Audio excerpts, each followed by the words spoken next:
Today, I am so pleased to have as a guest today a person who, in my opinion, my estimation, has done more for um, the evolution of the awakening and realization process in the United States over the last 20 or 30 years than probably almost anyone. She is, in my opinion, the sort of matriarch of modern satsang movement in the United States. Also a student of Papaji, a wonderful human being. And I'll say a little bit more, but first I just want to introduce Gangaji. So happy to be here. Thank you. Thank you for agreeing to come and talk to us. Yeah, so when I met you, I've only met you one time in person. It was 7 or 8 years ago. I don't even know if you remember. Doesn't matter if you do or not. But we had a very short conversation, and I remember sitting in the audience watching you do satsang, and I was really struck by not only the clarity and directness of transmission, which was very powerful and obvious and energetically palpable, but the fluidity with which you were able to interact with people exactly where they are, going right where they are, not making any distance between where they are and some absolute, and just bringing them as many steps as they wanted to go. And it was just so beautiful. It was like such a beautiful dance. And to me, that's the true mark of not only a realized, but a mature, someone who's mature in their realization. So anyone watching this, I would highly recommend going to meet you, doing your retreats, and we'll get into all that. But I just want to put that out there, that I just have tremendous respect for you. And I think, thank you so much for coming to share today. Oh, it's beautiful. Thank you. I'm very happy you experienced the meeting that way, and and us that way. Yeah, it was lovely. Yeah. So I guess we'll just start with maybe a little bit about yourself. Like, how did you get interested in spirituality, or how did it choose you, perhaps? Well, really, I have to go back to being like 11 years old, and I was in Mississippi. I was living in Mississippi, and I was miserable. And I remember sitting out on my curb and just recognizing, I guess this was really the pivotal thing, was I recognized how unhappy I was. And I wanted to be happy. That's all I wanted. I mean, I thought if my parents would change, if my situation would change, if I looked different or act differently or had more friends, then I would be happy. But I really got at that moment that I wanted happiness. I never heard any spiritual term. I grew up very conventionally that way with religion, and it was Christian. That's what was everywhere, and it was Jesus Christ or nothing. And so I took Jesus Christ and loved that. That was beautiful, and I don't regret that. But I was seeking, and I didn't know what to do. And so that was my question, is save me, or how do I save myself, or what do I do? And I began a journey. And it wasn't a spiritual journey at that point, but it was a journey seeking happiness. And I sought it in popularity. I sought it later in marrying the right person, a really good person, escaping Mississippi, till finally I got as far as California. I got to San Francisco in 1976. No, 72, even earlier. Sorry, I met my husband in 76. And it changed my life because of the counterculture that was happening there. And it was alive. I felt I had entered an alive space. I mean, it was beautiful. California, Northern California is beautiful. And that was a revelation. But just the substances that were available, and the conversations that were available, and the teachers coming through town that were available, my mind was opened. And then I began a conscious spiritual search. Sure. And what a time. Oh, what a time to drop time. into San Francisco Bay Area. It was great. It was really great in so many ways. Totally great for me.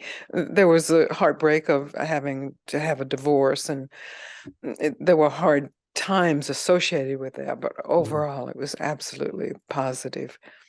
And it got me into Buddhism and interested in Buddhist thought and Buddhist practice and Buddhist definition of enlightenment and what's possible.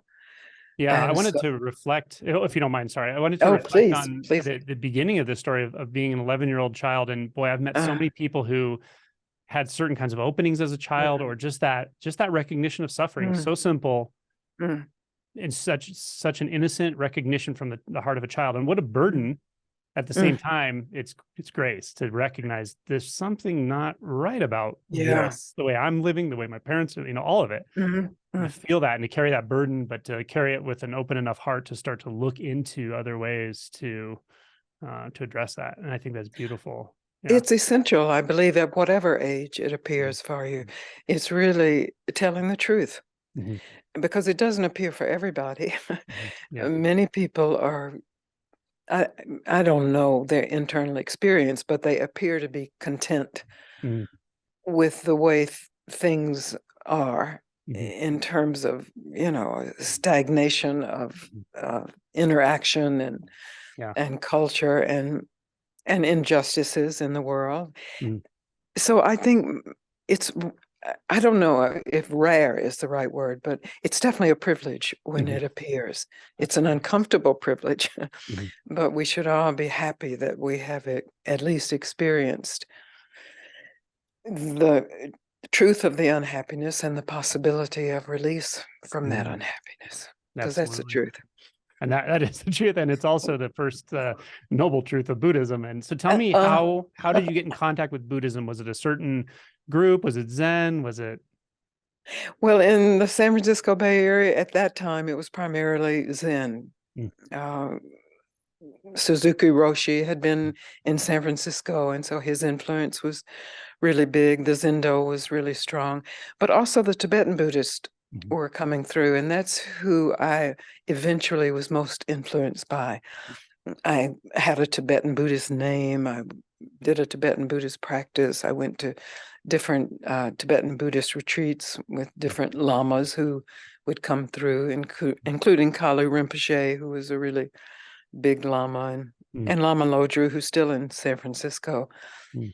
So that was my big influence, and I loved it because Mm. it was so magical. I mean, Mhm. Tibetan Buddhism is very much associated with the Tibetan Bon Mm. culture of magic, and so manifestations and Yeah. sort of like the Catholic Church in Christianity, which I Yeah. had also, I wasn't a Catholic, but I had been in awe of the rituals and the Mhm. beauty and the statues and the altars. And so Tibetan Buddhism was like that. And like my Christian influence, there came a time where I felt weighted by it, Mm. by the prostrations, by the mantra, by Mhm. the visualizations. As beautiful as it was, it felt like a weight. Mhm. And so I just became free form then, and Vipassana Buddhist Mhm. were setting up a meditation center in Marin County then, and so I tended more toward that. I was interested in it, but not joining it. Just Mhm. that was my interest, and then I realized I didn't know. I Mm. had tasted these traditions, and they were deep, and I could see people benefited from them. I felt I had benefited, but there was still this ground of suffering Mhm. when I told the truth. Mhm. And my husband, Eli, also was experiencing that. And we decided together and independently that we needed a teacher. Mhm. I needed a teacher. And really, I wasn't inclined toward gurus at all, or even teachers. Mhm. So it was a sort of scary and radical step for me to pray for a Mhm. teacher. Mhm. But within 6 months of that, I met Papaji Wow. in India, and it changed everything. Now, so you traveled to India and sort of bumped into him, Yeah, or how'd that happen? well, Eli went first. My Mm. husband went first, and he was just going to India. He wasn't going to see Papaji. Mm. He was actually looking for Sufis, but he ended up in the town where Papaji lived, Mm. Lucknow, and he remembered that there was an American teacher who had been with Papaji, and he was curious. And so he called me. I wasn't able to get the number of the address, but he looked up. He was on the balcony of the Carlton Hotel in Lucknow, and he looked up in the sky and he saw what he later discovered were kites, the way Indian boys and men Mm. usually, I guess some women play with kites, they battle up Uh-huh. in the sky. And he Oh. didn't know they were kites. So he interpreted it as a spiritual sign. Uh-huh. And that if he were able to go exactly under where those kites were, he would find this teacher. And beautifully, he did. He went Oh. under there, and he asked for Punja, the Punja family, and somebody pointed out the house, and he knocked on the door, and Oh. he was welcomed in. That's so cool. Yeah. Yeah, it's great. How I guess let's maybe fast forward to when you met Papa G. I'd be curious Yeah. how he struck you, or how that went. Mm. Oh, it went very well. So Eli was writing me when he met Papa G, and he was saying, "This is the real thing. This is a Mm. real deal. You've got to come here." Mm. And he came back and got me, and we went again. And by this time, Papaji was in Hardwar by the Ganga, where he would go when it got too hot in Lucknow. And I was ready. Letters had just been vibrating with this joy, and he was electrified when I saw him, and he was very quiet. Mm. So both were there, this Shakti, but also this really deep quiet. So he took me to Papaji's house. We knocked on the door, and Papaji answered the door. And he was this huge presence. And he said, "Welcome, come Mm. in." And wow, I just fell in love in that Oh. moment. He was a beautiful man physically, but this radiance and this deep welcome. Plus, I was primed for it from Eli's visit. And he just invited us in. And at that point, I think that maybe there were two other people there at that particular meeting. He said, "What do you want?" And I just said, I wasn't expecting that question, so I hadn't rehearsed an answer. So what just came up was freedom. Oh. And he said, "You're in the right place." And I felt that to be true. I've asked for a teacher. I never wanted a teacher. Now I want a teacher. I'm meeting this man, and he's a teacher. He is acknowledged as a teacher. And I recognize this is my teacher, at least for this moment. I wasn't in that moment committing for life, but I saw he's a teacher, so I have to pay very close attention. And he said, "You want freedom? Great. Just sit there and do nothing." So since I had practiced all this Buddhist doing nothing business, I thought I knew how to do nothing. Mm. And I sat still in meditation, and he said, "No, no, no, that's too much. Don't do anything." And when I heard that, it was really deeply frightening to me. Mm. It even took me back to that moment when I was 11 years old, and I had started doing things to get out of my unhappiness. I had a fear that if I didn't do something, if I didn't do a practice, or I didn't do my meditation, or I didn't do a mantra, or I wasn't being good, that I would fall back, I would regress, I would lose anything that I had accomplished. So it was a moment. And he said, "Yes, lose everything." What a And powerful exchange. it That's so was, profound. it shook my life. It shook my life right side up. I Mm. feel like I was, walking with my head in the sand, and I knew something was wrong because I kept tasting sand, and he just turned me right side up. Mm. Wow. Yeah, so Showed you how to grateful. stop. Yeah, yeah, with no discussion. Hmm. Just stop, just be still. Was- And then later, I would hear him speak to people, and he would say, you have to lose your enlightenment and you lose your unenlightenment. You lose them both. You lose it all. Lose your gender, lose your nationality, lose your ranking. And what's here? Mm. And what's here that's always here.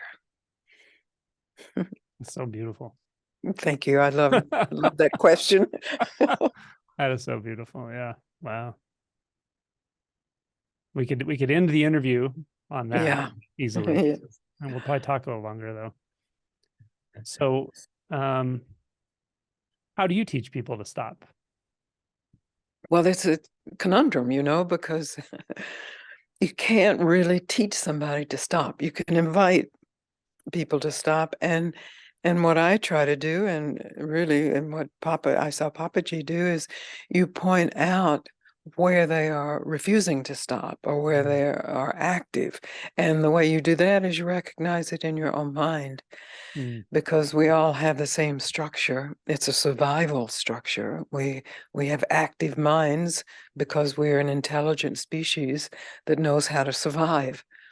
So to stop is a threat to that. And the mind will get very busy of how it's impossible or how you shouldn't or you can't. And so it's really important to be able to hear your mind chatter, your thought, to overhear your thoughts. And then there's a possibility of choice. To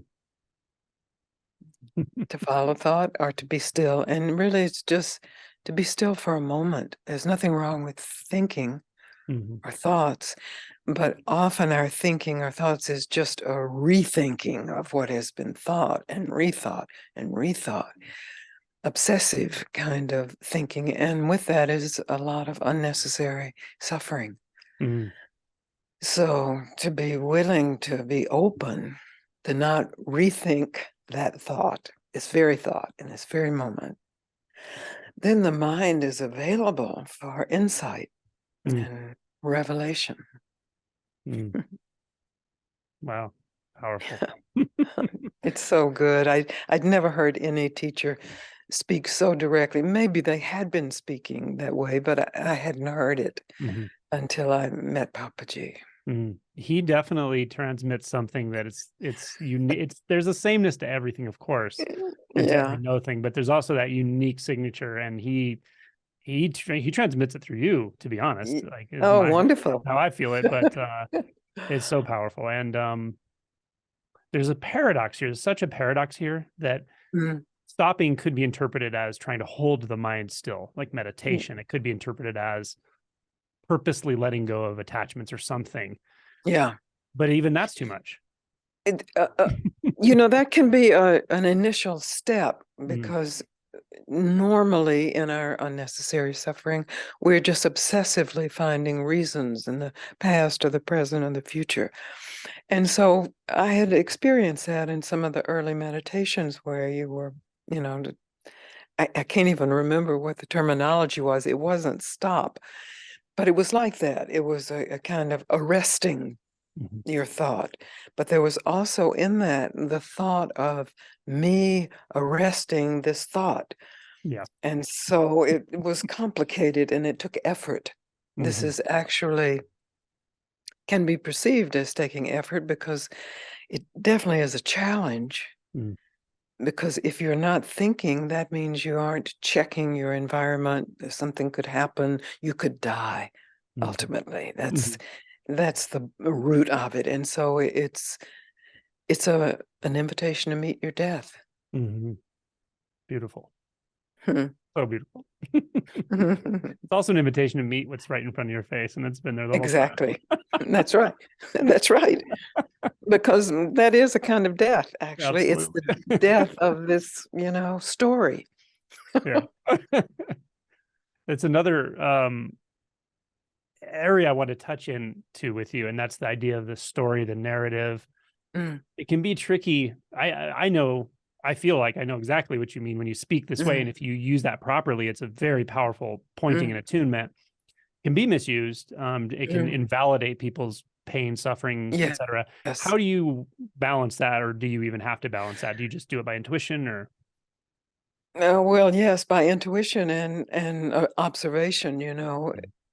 Generally, the people who are interested in the spiritual search or the spiritual attainment are really coming from a deflated place. Mhm. They feel inadequate, or like me, just felt unhappy, or I felt that this suffering, even though I had extraordinary, beautiful experiences, was really waiting, always waiting to Mhm. reappear. Mhm. So that's what I call, in the psychological terms, a deflated state. And then we have these extraordinary experiences. We fall in love, or a moment in nature, or with a substance, or with a teacher, or in meditation, just something that is extraordinary. And it is so out of the realm of deflation that we become inflated Mhm. with it. Mhm. And so then this becomes the spiritual seeker's dance, this Mhm. inflation, deflation. And generally, most seekers are just looking for more inflation because it feels so much better than deflation. But it's not sustainable. Right. And it's a mess. It can cause great harm. I mean, we've Mhm. seen the harm that teachers who become inflated can cause Mhm. to themselves and to their students. So really, it's just a willingness to trust that those people who are attracted to this are recognizing, and I say it very early in the relationship, that you won't get anything from this. Mhm. There's nothing to gain from this. Mhm. You will lose everything. And so, that winnows out a lot of people, because the ones who can hear that and recognize that the true spiritual search is really not about accumulation Mhm. of powers or experiences, but one of getting down to the absolute core Mhm. of beingness, the nakedness of being. Mhm. I'm with you So, there. I'm 100% yeah, I with you there. see. Set the context of the conversation, um, with deep authenticity and vulnerability, and people know, they attuned, they know right away. It's like, I've heard people say, I'm not quite ready for that yet. I know what you Yeah, mean, but I'm not quite that's ready. And right. it's like, that's perfect. Then just do what you need to do. Because when you're ready Absolutely. for this, it can be full on. So yeah. Yes. And you know when you're ready. I remember 20 years before I met Papaji, I was in a Berkeley bookstore, and there was a big picture of Ramana on the Mm, wall, Shambhala books, and this little book fell out, and it was a little book, Who Am I? I think it was the title of it, just a small transcription of some of his teachings. And I was reading through it, and I thought, this is correct. This is absolutely right. And then I closed it and I said, but it has nothing to do with me. I have a daughter to raise. I have to mm, make a living. And, I don't know that that was true. I think I was probably afraid of how mhm. stark the truth was. Yeah. And what did that mean? And I jumped right in and said, well, it means I wouldn't do my duty by my child. It doesn't mean that, of course. But it took me, Papaji said, whoa, it's been those 20 years that got you ready to see Mm. me. Yeah. Yeah. Because I had to go through accumulating so-called powers and happiness even. When we met Papaji, we were in a very good situation together as a couple, and we lived in Mill Valley, and we had a nice house. I had an acupuncture practice that was supporting me, and it was good. I was in my 40s. It was a good life, Mm, but it didn't answer the deepest, most profound call, mhm, which was for freedom. And I didn't even know that. I just knew something was calling. mm, mm. Yeah. Yeah. Sometimes you have to try both sides, the kind of abject suffering, and also, success. Like, if there's something you're holding out in your mind that says, Yes. I really think that's going to make me happy. You really think it's going to make you happy? Go get good at that and find out, Yeah. and be honest with yourself. Did it make you Yeah. happy? Did it address And what you're really interested in? Yeah. that's it. I mean, I'm so glad you're putting it that way, because then there's a maturity that's Mhm. just present. You know, you have tasted relative success anyway. And in our society, you can never get enough success, but enough where you know you're fed and you're housed and Mhm. you're in some kind of stable relationships. For me, it was that my daughter was all right. By then she was in college and everything was functioning. And then I could feel this void or this call that had nothing to do with any of that and Mhm. would never be satisfied with Mhm. any of that. Mm. I love it. But I love but it. really, for some people, that's irrelevant. I mean, Mhm. I know many people who are quite content with their Mm. lives, their good lives. I don't know anybody who's really content except maybe a saint somewhere with a bad life, with being homeless on the street and not being fed, and living in danger, Mm. danger of bombs, danger of war. Yeah. So, yeah, How do yeah. you reconcile that? Just out of curiosity, this is a little bit more of an aside, but I do get this Uh-huh. question frequently: is how do you just reconcile the suffering of the world, the Mm, 10,000 children who died yesterday of mm, starvation and who will die mm, again mm, today, and the mm, mm. the violence and the unpredictability of human endeavors and what we're doing to the planet and so forth? Like, how does that reconcile for you with this very singular message, let's call it, of what we're talking about here, stopping? Well, there's room for it. I Mhm. mean, it's not like, it's all roses. Yeah. It's quite clear when you're telling the truth and you are engaged in what's going on outside your own experience. My own experience is wonderful, but I'm also still very lucky in that at this very moment, there's not war Mhm. going on down the street. I'm not being attacked. That in itself is luck, and then this deeper luck of having met Papa G and discovering this beauty, which has been discovered by people in very dire situations. I think Saint Francis is, oh no, Saint John of the Cross is Mhm. the example I love to use. He was in a dungeon that had been basically a urinal before it became his cell, and he was imprisoned because he was speaking the truth of the unity with God. And he was a monk, and his fellow monks had imprisoned him. And he wrote the poetry of Mhm. the reconciliation of Mhm. objects, of Mhm. opposites, that there is all of it. Mhm. It's not a denial of suffering in any measure. It's a Mhm. recognition of suffering.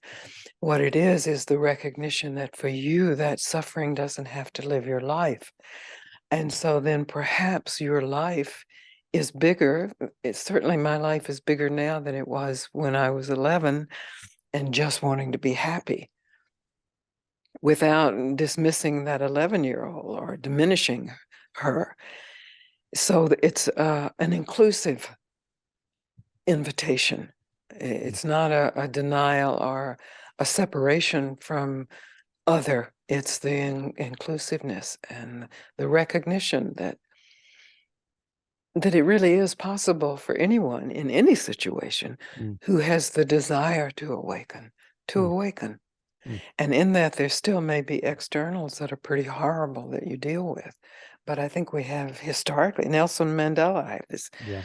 great picture, of Martin Luther King, it's these people had this fire of love Mhm. that allowed them to serve their people, to serve us. Viktor Frankl. Yes, Yeah. yes, Viktor Yeah. Frankl, yeah, concentration camp. So, Yeah. Yeah. yeah. Mhm. So what would you say to that 11-year-old, or to anyone who's they Uh, have that internal 10-year-old, uh, 11-year-old, 9-year-old who just is just suffering and has no idea what to do with mm, that? that's great. Great question. I would say to trust yourself Mm. and trusting yourself, that self that is used in that phrase means different things at different times.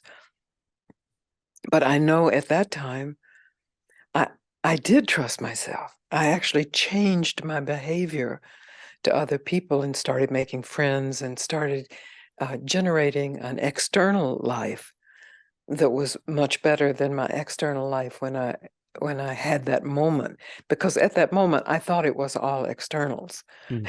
You know, Yeah. if I could change the externals, and I did, and it was better. And then I realized, you know, I have to work on the internals. And so I did, and it was better. And then I had to discover there's something that's bigger or more essential than either external or internal. Mm. And, you know, that doesn't make sense to the mind. That in itself stops the mind. Mhm. And then, Mhm. Yeah. You mentioned at one point, maybe in another interview, you called it the pop. There was this mm, moment for you where something just mm, flipped over.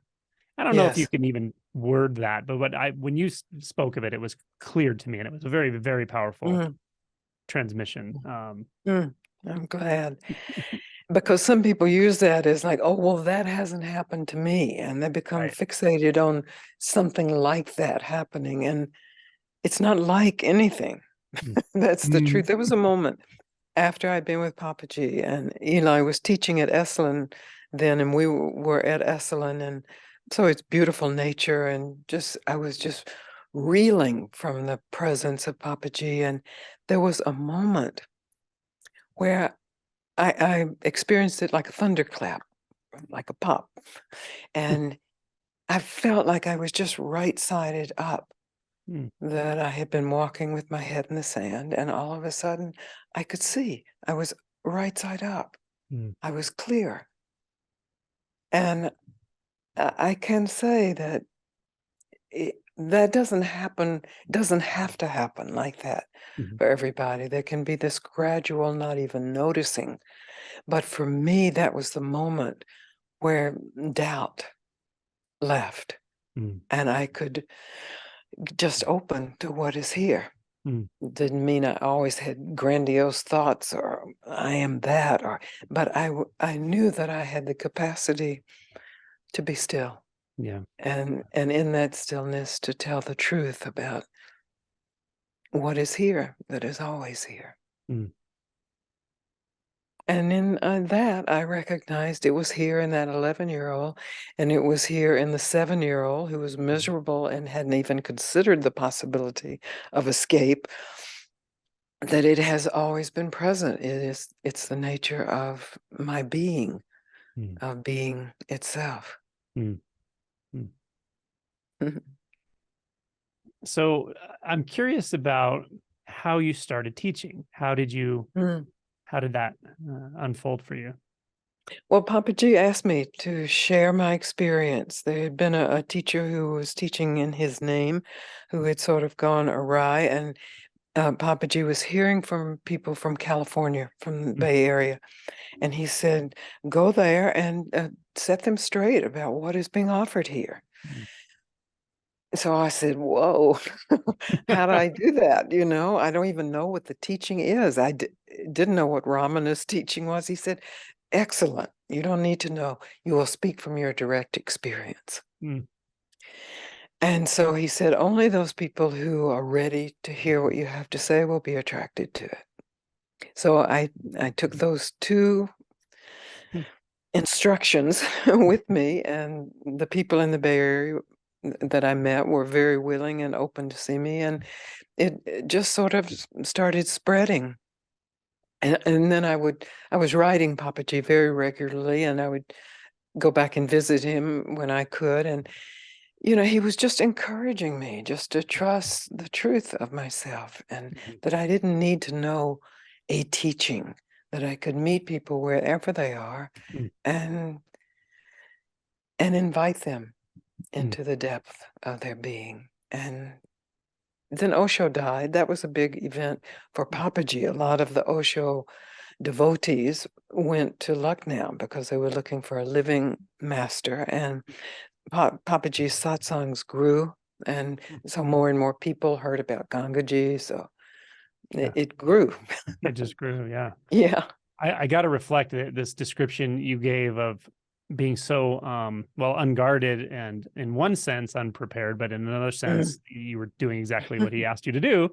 And what, again, this is an aside, but what I pick up from that is that is there's the feminine aspect, and I don't even mean human feminine. There's the feminine aspect to transmission or realization that is, it's so bizarre to the masculine mind, or at least let's call it the traditional dharma of, no, you have to sit for many, many, many years and go to the sessions and you know, keep going and get ordained and have breakthroughs and go through all and there's, strangely, there's also an aspect of that. At the same time, there's something that's so immediate, so absolutely on offer always, regardless of circumstance, regardless of anything. And that's really what you represent, or your teaching has represented, I think, in so many ways. And you speak it again and again and again, no matter what it sounds like you're talking about. So just want to acknowledge that. I'm so glad, you know, I like that way, because of course in the Zen tradition, there was always, you know, this pop of no mind where somebody who's washing the dishes can wake up, but that was never acknowledged. I think the teachers were afraid that people would take that and say, oh, I'm enlightened. Yeah. You know, which Papaji would say, well, that's better than say, oh, I'm unenlightened. Yeah, right. If you're going to lie to yourself, yeah, exactly. Pick a better lie. But that's a really good point, actually. Are you lying to yourself if you say you're enlightened more than you lying to yourself if you say you're unenlightened? Yeah, that's right. So, I know what you mean by that. I'm actually going to interview a couple of Zen teachers that are friends of mine in the near future, and I want to ask these kinds of questions about traditional Dharma and they're both women, and they're both very much in the feminine aspect as well. And I'm very curious to how that'll go as far as talking about this. Yeah. So, but me too. I'd love to watch them. Yeah. But yeah, and so as teaching started, obviously became your the entirety of your vocation and so forth. Yes.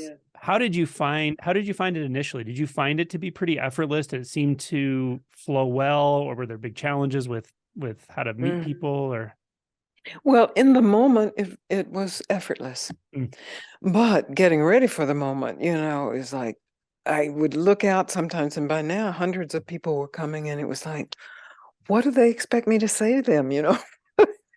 And then I would recognize, oh, that this is my own mind. And it's like, I don't know.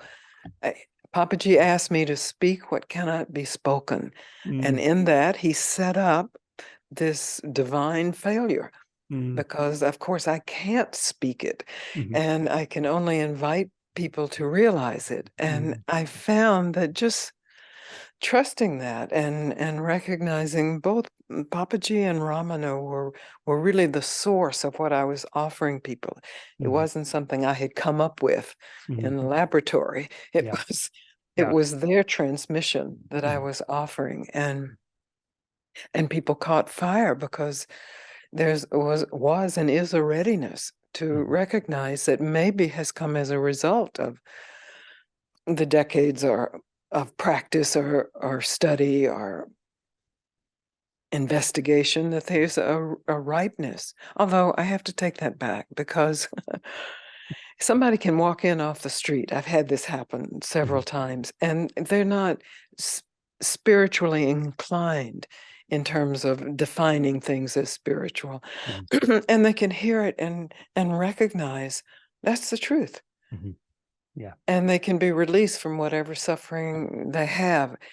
So I don't know, and I haven't known throughout these 30 years of teaching what the requirements are. They're not visible to me. Yeah. I feel you there. Again, that feminine aspect comes forth. I occasionally bump into someone who I just go, how did this happen for them? The awakening is so profound, so deep, and so completely out of the blue. They had no interest in spirituality, didn't get it. They were even adverse to it. And I look at them and I say, their practice has been their entire life, though. This is a person who gives so much of their heart and absolute, and suffering, feeling the suffering of themselves and others. And that is a setup, you know, it's a setup to dig in when the conditions are right and someone just says, hey, take a look inside. I think that's the answer, really, because that has to finally be true anyway. You have to give your whole life. I remember just telling Papa G once, "Oh, I'm so grateful for this. I thank you so much. I thank you. I just couldn't believe my good luck, Thank you. What can I give you? I just, you can have my money, you can have my service. What can I give you?" And he said, "Just give your life to this." Just And just everything. Just give yeah, everything. just everything. And I got it, that it really is Um, all or nothing, mhm, because it can't be parceled out. mhm, It's really to give yourself. And I don't mean that everybody has to be a teacher and leave your family or leave your life, but in terms of inquiry or investigation of the essential questions: who am I? What do I want for my mhm, life? What do I want this life to be? Then to be able to listen and wait for that with every fiber of your being, mm, mm. with the totality. Yes, You want the yes, totality, you so got to give the totality. exactly. That's it, isn't it? Yeah. Mm, So beautiful. It's just mm. I could just sit here and do eye gazing, but we should probably make a more interesting video and talk a little bit. Yeah. So, oh, the other thing I think is so sweet, and it's just a simple thing, but if anyone doesn't know this about you, Mm, it's so I always thought it was just incredibly sweet how when people would come up to you on stage and sit next to you and talk to you, you would hold their hand or you would mm, offer to, it was on mhm, offer and people knew. Um, and we can talk a lot about things in words and we can never actually say it, but there's a cadence, there's a movement that transmits, there's mm, all of it transmits, but physical contact and mm, touch, the support is also extremely powerful, I think. Obviously Amma, the hugging saint, mhm, something mhm. very powerful in just physical contact and just a willingness to say, Yeah, let's it's explore together. interesting with COVID and everything. And with the hand holding, for me, it started, people wanted to touch my feet just because that was the Indian way and was natural with Papa G, because he was a patriarch, an older man. You would come in, you just touch his feet. But I didn't want people touching my feet. It was not a Western Hmm. culture artifact. So, Yeah.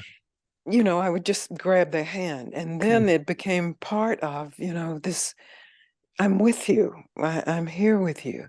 mm, Then it was interesting, of course, with COVID, was no touching, and most of my things have gone to Zoom. mhm, I am going to start some small group retreats this spring, and I know my inclination now is to touch. mhm. We will see if it's Yeah. necessary, Yeah. because I do want to respect everybody, including myself's Mhm. health Sure. and well-being, and touching Sure. is a way of spreading light, but Mhm. also germs.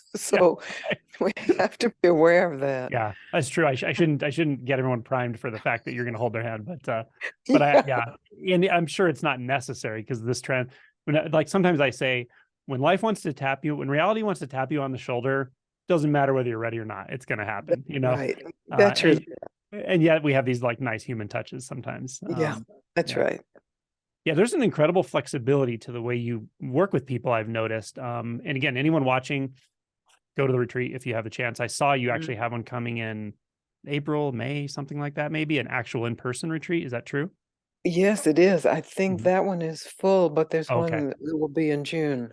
Hmm. So Yeah. Yeah. So anyway, it is anyone that watching one. it, recommend it for sure. But yeah, you just have amazing flexibility. At one time, Mm, actually, the retreat I saw you live at, you held a mirror up for somebody, mm, had them look into you had them look into your eyes and you had them look into the mirror. And mm, at first it was a little bit like a giggle fest, and a little uncomfortable. And all of a sudden he just dropped in. Like he mm, got what you were saying. And I don't even know if you knew it. I don't know if anyone, it was mm, just so mm, spontaneous. It was like a mm, Zen teacher, in Dokusan room or something. It was like, look in the mirror.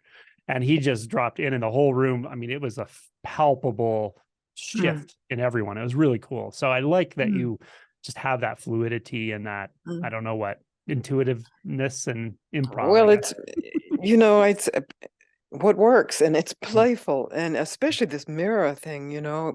I had been told years before, and I had found it very effective, to stand in front of your bathroom mirror for 5 minutes Mm, and not move, just look into your eyes. And at that time, it was excruciating. It was so hard. mhm, 5 minutes was like 5 hours. And it was like I was awkward with myself. Mm, And so it was more of like a psychotherapeutic exercise. It was to get at ease with yourself. But if you're willing to really be with yourself, to look at yourself, there's consciousness mhm, looking back. mm, Same when we see each other. mhm. If we're really seeing each other, we're Yeah. seeing that's myself. Mhm. Consciousness. How do you see someone? And this is a practical question. How do you see someone without adding anything or subtracting Oh, well, sometimes I do add things, and that can anything? be even the beginning of a conversation if they're dressed in a really wild way or they're sobbing or they're, Mm, ecstatically happy. I can add my version of what's going on with them, which may not be true at all. mhm, So it's really an essential part of my being with people is to really ask questions that mm, that can then help me to see them, but can also help them see themselves. mm, Because the questions, inquiry, is really what this is all based on from mm, Ramana yeah, Maharshi. I mean, it gets translated usually as who am I as the essential inquiry, but it can be any question when it's truly and deeply asked mhm, is a vehicle for like that mirror for mhm, true and deep self-reflection. mm. Maybe we can walk through it a little bit. Now, Mm, again, this is always geared to anyone watching this, but I have people watch that are going to watch, many people are going to watch this who are interested very mm, much in inquiry. Many of them mm, have probably been trying, maybe feeling like they're not quite getting it. Some may feel like they're mm. getting it, but what do you, how would you just throw it out there for someone to say, listen, if they're interested in In looking inquiry. in Yeah. inquiry, they're interested in looking, but they're not quite sure how or, Well, the primary question that I have asked people that's been really powerful is, what do you want? mhm, So, like when this 11-year-old, I would have said, I want to be happy. And the follow-up question is, what will that give you? If you're mm, happy, if you got happiness, what would that give you? And I don't know what the 11-year-old would have said, but in my projection of her, it would be peace. mhm, And so then I would say to this 11-year-old, if right now, right where you are, you stop looking anywhere for peace, where is it? Because then it's really the reeling back, using inquiry, using questions to reel back the mind's attention, to inquire into the deepest question, to me, is what is always here? mm, So even that 11-year-old, I believe if she had been directed in that particular way, acknowledged for what she was feeling, but then using that as a springboard back into a deeper feeling, something that was really being searched for, and then accepting that to know that you want that mm, is the proof that it's here. You can't search for something if there's not a reference point. mm, And the reference point is the truth of your identity. mm. That is very well said. I want to hear in the comments people talking about doing this because I think they're going to, and I think that was a very powerful. I've never heard it that way, quite actually. I've never said it that way. I Yeah, have to that say. was beautiful. That was Thank you. really Thank you. You brought that out. that was good. Another thing I wanted to ask you about, one of the most powerful things I think I've heard you say that I agree with at a very deep level, experientially, personally, and with others, watching people move through this unbinding process.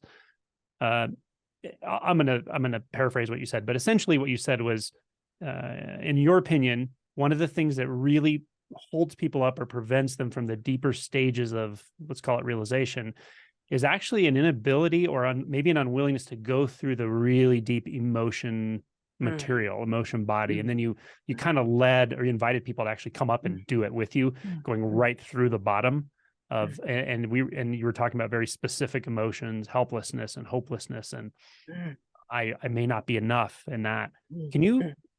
maybe in a fresh way, however it comes now, kind of walk us through that a bit, or what that might Yes, entail? well, you know, we recognize in a deep sense that we are inadequate.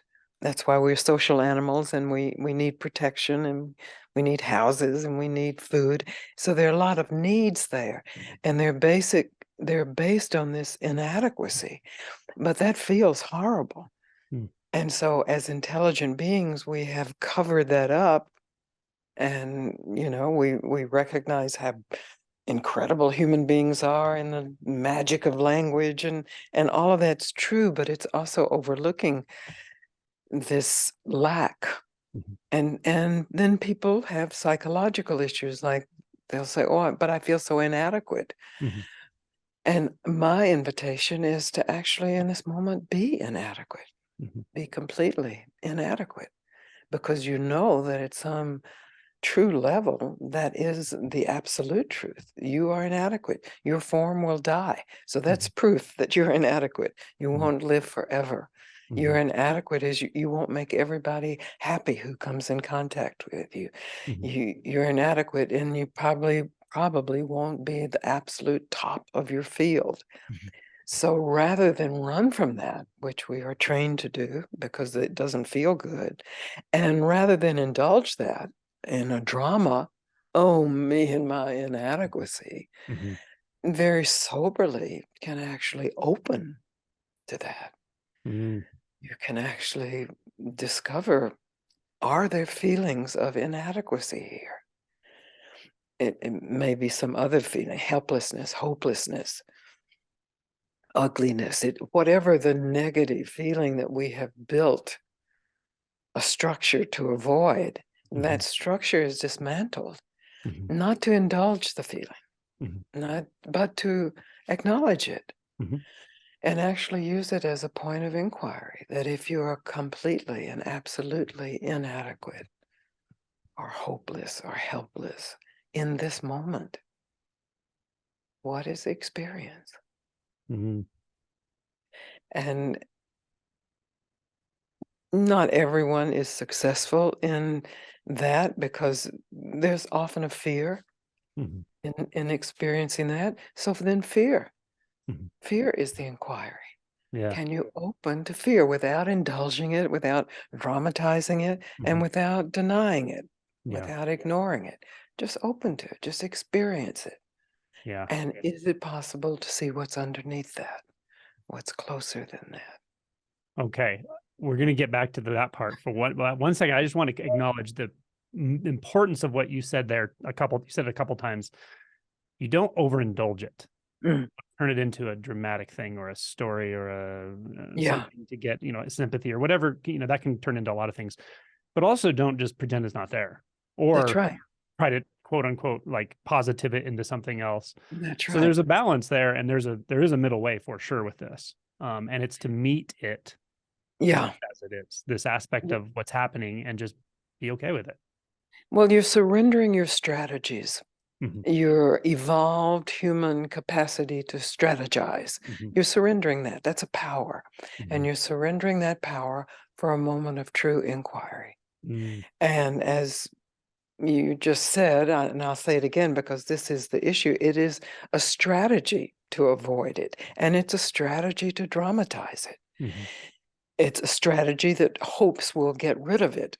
mm, But when you just surrender, not mhm. in defeat, but in openness, Yeah. surrender and openness, then you can actually discover what its substance is.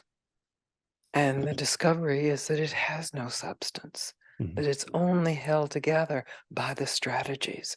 mhm, And in the willingness to meet it, for it to be there, the monster under the bed, mhm, that you meet it, no matter how many times you've been told there's no monster under the bed by all the religions, by all the teachings, you've done it as a mantra. There's no monster under the bed. There's no monster under the bed. You still have to look under the bed mm, before you know for sure. mhm. There's, in fact, in reality, no monster under the Yeah. bed. It's held together by the strategies. That is Yeah. so perfect. It is so true. It's so true. The voice that says, "Don't open the door. There's a monster in there." You can't just tell yourself there's no monster in there. You got to go in. Yeah, You got to be yeah, willing, and open. Yeah. yeah, and it's Mm, what grace that there's someone telling you, look under the bed. mhm, That's Ramana was saying, look into the eye, mm, inquire, who am I? mhm, And Papaji is said to me, what do you want? It's mm. like, oh, what do I want? Really want? Yeah. And all of that is a way of turning attention back to the source of attention Mhm, rather than to objects of attention. mm, If if that's not too abstract. mhm. No, I think that's really clear, actually. Yeah. And when someone's able to Mhm, intuitively know that they're there, they've dropped mhm, into this, but they're mhm, not negotiating anymore. mhm. Whatever's at the Yeah. bottom of that, then what? Oh, then that, there's the unspeakable Mhm, revelation of oneself. mhm, Then you aren't searching for yourself. You realize that that source of searching was coming from the fulfillment. mhm, But because of mm, our socialization, because of our survival drive, legitimate survival drive, legitimate socialization and education, all of that's been covered. But it's covered not with substance, so it can be penetrated immediately mhm. in inquiry. Who am And I? What do I want? What is here? What is always here? These are questions of inquiry. mm, the immediate aspect, I love that as well. And it's Mm, something Papaji was very good at pointing to. It doesn't take a second to wake up, or to that's stop. right. It doesn't take a half a Yeah. second. It doesn't take and that just turns it off the mind. There's no there can't Mm, be seeking. mm, So what can you not seek? What can never be mm, sought? That's right. Mhm. Right. Yeah, yeah. That's right. There it is. Yeah, it's so juicy and alive, and Mm, but it also it doesn't have to say anything. It's so beautiful. that's right. Yeah. That's so, but Hmm. what you say, juicy and alive, that's it. There's this freshness of revelation. So you can have a true moment, but that moment can get locked into stone in your mind. And that Hmm. was the moment. And it's like, so what? What is true now that was Hmm. true then in that moment? What hasn't moved? Hmm. So it's a living inquiry rather than enshrining particular moments, as beautiful and as honorable as they are. The freshness Hmm. of you Hmm. is is right here. Hmm. Yeah. Yeah. I find that the inquiry, that sometimes the question comes up of, is an inquiry a practice, a Mm, doing, a seeking? And I think properly, at first, it might feel that way and it might get mm, intertwined with that mental mm, activity. But it properly, what ends up happening is the inquiry becomes so profound and automatic and all mm, encompassing and all engulfing that mm. there's no inquirer anymore. There's just this Yeah. absolute fascination with nothing but itself in one sense, but there's not That's even right. nothing to even say That's about any of it. Yeah. Yeah, and oneself then is everything.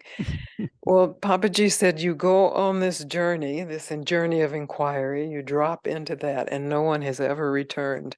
Mm, So so it's an perfect. endless journey. I mean, that's the cosmos, we Yeah. know like our Milky Way is a Mm, 100 billion years old, and how much older is mm, the system that it came from. I mean, it's all incomprehensible. mhm. And you are that Yeah. incomprehensible presence of being. And so the Mhm. mind is enriched by this. It's humbled, but enriched. So the mind then is the servant Mhm. to this, that it's in its rightful place. Mhm. It's serving this life force, this. Of course, I will have to add this, that is what conditioning initially is serving the life force, so that this individual or this group survives. But then that becomes entrenched in what we learn as reality. Mhm. Reality is fresh and alive. and can't be learned because Yeah. it's here right now. Yeah. Yeah. That I'm curious to see what you say to this idea, not an idea so much, but the influence. I think people, once they start to have more and more discernment about this, Mm, to recognize the influence that, say, let's just call it social conditioning, has mm, quite strong, mm, not yes. just out there, but in family systems and even in Mm, partnerships. mm. Um, how how would you recommend somebody navigate that, with this being such, in one sense, of such an incredibly solitary process as Mm, well? mm. I don't know if you have anything to say to that, but I don't I don't give general recommendations. Mhm, I think it's back to trust yourself. mhm, The thing is, certain marriages will split up mhm, and certain jobs will be left and maybe, or marriages will be stronger mhm, and jobs will be more fulfilling. So it's an unknown. mhm, And the willingness for the unknown is really the challenge of inquiry. Because if you know what the answer is going to be when you inquire, it's not the real answer. It's not fresh. mhm, It's something you've memorized. Oh, life is here. Oh, beingness. And you know the difference. We all know the difference. We equipped to know mhm, the difference, this freshness, this life. So you can be doing the same job you've always been done, but alive in it.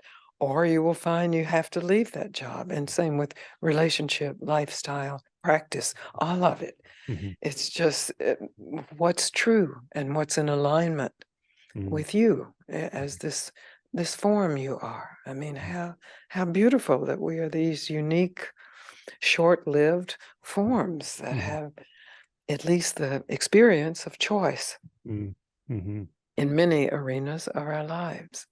Yeah. Yep. I'm with you there. I rarely can give anyone personal advice. Really, it's hard for me to give personal advice when it's this kind of conversation, because even the unknown of that is part of the process of unbinding. Like, you may Yes. never know the answer to that, but what can you Yeah, find here that isn't even moved by that, and that doesn't, that's it. so, Oh, that's it. That's yeah. beautiful. Um, okay, well, let's talk a little bit about what you have on offer now. I know that your Mm. organization can be found at gangaji.org. Let me True? spell that for people. Please. GANGANGAJI.org. Okay. Yeah, the website has everything. It knows much more than I know about what's coming up. We Wonderful. do have our final Fallen Leaf retreat that will be the end of May, or I'm not sure the dates, but sometime in May at Fallen Leaf Lake in Lake Okay. Tahoe area. So that's a beautiful retreat, but it's just become too hard on my body with the altitude. And Mm, so we're ending that. And then, yeah, we're starting to play with opening up for more physical meetings here in Ashland. There's, we have a meeting space, but the website is up to date. And that's what I consult when I want to find out what's okay. happening. Perfect. So the first link under this video will be gangaji.org with the correct spelling. So anyone can click on that. I just looked at your page before we came, and it's Uh, you can easily follow where to find things. There's plenty of online retreats. I would mm, recommend, I mm, highly recommend this to you, to anyone, for sure. mm. Yeah. They're going to get a lot out of it. So, or well, they're going to get nothing out of it. And that And will be a that's a lot. wonderful surprise. Yeah, Hell, that is more than you can ever imagine. So, that's the truth. Oh, you're so beautiful. I'm really happy to connect with you oh, closely like this. I only regret we can't hold hands through the screen while we speak, but that's But we okay. like, It oh, this is really, what I've been taught. Yeah. all right. Yeah, that's right. So there we go. Love it. Okay, Gangaji, it's been absolutely a pleasure. I want to just, Mm, on behalf of everyone who's benefited from your mm, whatever this is for the last 30 some years, thank you so much. mm, I, very prominent teachers and very deeply and realized amazing human beings have benefited from your direct contact with you mm, that I know of. So, mm. um, I'm so and happy. and you still do it. I love it. You're still there, and you're just a gem of a resource. That you have plenty of free online videos, and you have Mm. these retreats, and I just hope people utilize your resources while they can. So Thank you. It's yeah, been so beautiful yeah. being here with you like this. Hmm. Thank you. I really appreciate the time. Thank you so much. Mm. Thank you. Okay. Take care.